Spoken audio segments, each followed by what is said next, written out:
Hallelujah, praise the Lord. प्रभु यीशु मसीह में मेरे सभी बहन भाइयों को जय मसीह की। आप सबका स्वागत है जीवत परमेश्वर की जीवत हजूरी में। आज की इस वीडियो में हम परमेश्वर के पवित्र वचन को मेरी भविष्यवाणियों की पुस्तक में से पढ़ेंगे। आज का ये वचन परमेश्वर के दास प्रेरित अंकु यूसुफ नरूला जी के द्वारा लिखा गया है। इन वचनों में पवित्र आत्मा के द्वारा पवित्र बाइबल में से गहरे भेदों को बताया गया है और हमारा ये विश्वास है कि जब आप इन पवित्र वचनों को सुनेंगे तो इन वचनों के जरिए से परमेश्वर का आत्मा आपसे बात करेगा और आप अपनी प्रार्थनाओं को उत्तर लेने पाएंगे। तो पूरे विश्वास के साथ इन पवित्र वचनों को पूरा सुने। आज का पवित्र वचन, परमेश्वर का अनुग्रह कब बढ़ता है। जैसा कि परमेश्वर के पवित्र वचन दानियल 4 अध्याय उसके 32 वचन में लिखा है, जब तक कि तू ना जान ले कि परम प्रधान मनुष्यों के राज्य में प्रभुता करता है और जिसे चाहे वह उसे दे देता है।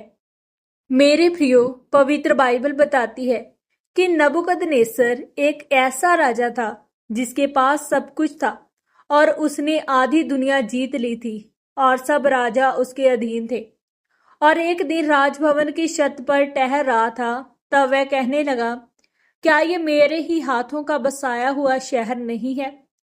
उसके मुख में से ये शब्द अभी निकलने न पाया था कि आकाशवाणी हुई कि राज्य तेरे हाथ से निकल गया, क्योंकि तूने अपने पास की आशीषों की सारी घोषणा अपने नाम पर की और ये नहीं कहा कि परमेश्वर ने मुझे आशीषित किया और उसने मुझे ऊंचा किया।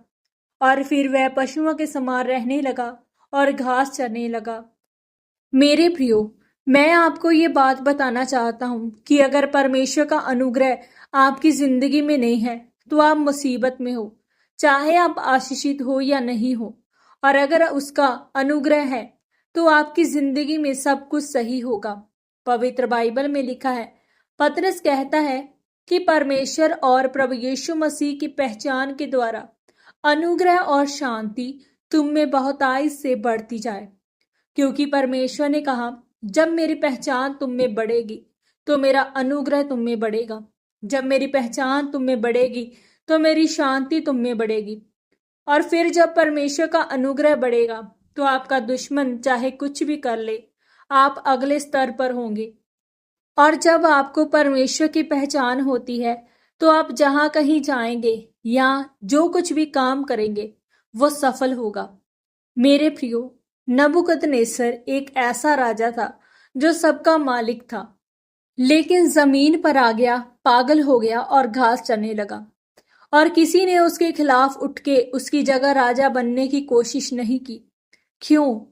क्योंकि उनको लगता था कि ये नाटक कर रहा है, ये देखने के लिए कि मेरे साथ कौन है, मेरे खिलाफ कौन है। जब आपकी जिंदगी में परमेश्वर का अनुग्रह होता है तब सब सीधा चलता है, यहाँ तक कि आपकी मुसीबतें, आपकी चुनौतियां भी आपको सीधे रास्ते की ओर लेकर जाती हैं और आपको मजबूत करती है और बड़े लोगों के सामने लेकर जाती है। इसीलिए आपको परमेश्वर की जरूरत है। जब आप नबूकदनेस्सर की तरह आशीषित हैं तब भी, और जब आप आशीष का इंतजार कर रहे हैं तब भी। मेरे प्रियो, आज आप नीचे हैं, कोई दिक्कत नहीं है। ऊपर हैं, कोई दिक्कत नहीं है। दिक्कत ये है, क्या परमेश्वर आपके साथ है या नहीं है। अगर वह आपके साथ है तो सब कुछ सीधा होगा। अगर आप सच्चे मसीह हैं और आप सही बुलाहट के रास्ते में हैं तो आपको 100% भ्रम आएगा, पर एक समय आएगा जब परमेश्वर आपको छुड़ाएगा, क्योंकि वह आपके साथ है और वहां से रास्ता निकलेगा जहां से आपको कोई उम्मीद नहीं है। आमीन। पवित्र वचनों के अनुसार प्रार्थना। सर्वशक्तिमान परमेश्वर, इस वचन के लिए मैं आपका धन्यवाद करती हूँ। परमेश्वर, मैं ये प्रार्थना करती हूँ कि आप मुझ पर अपना अनुग्रह कीजिए, क्योंकि मैं आपके अनुग्रह के बिना कुछ भी नहीं कर सकती। और आप मुझे अपनी पहचान में बढ़ाएं ताकि मैं आशीषित हो सकूं। प्रभु यीशु मसीह के पवित्र और सामर्थी नाम में मांगते हैं। आमीन, आमीन और आमीन। आज के इन पवित्र वचनों के पढ़े और सुने जाने के द्वारा परमेश्वर आप सबको बहुतायत से आशीषित करे। सबको जय मसीह की।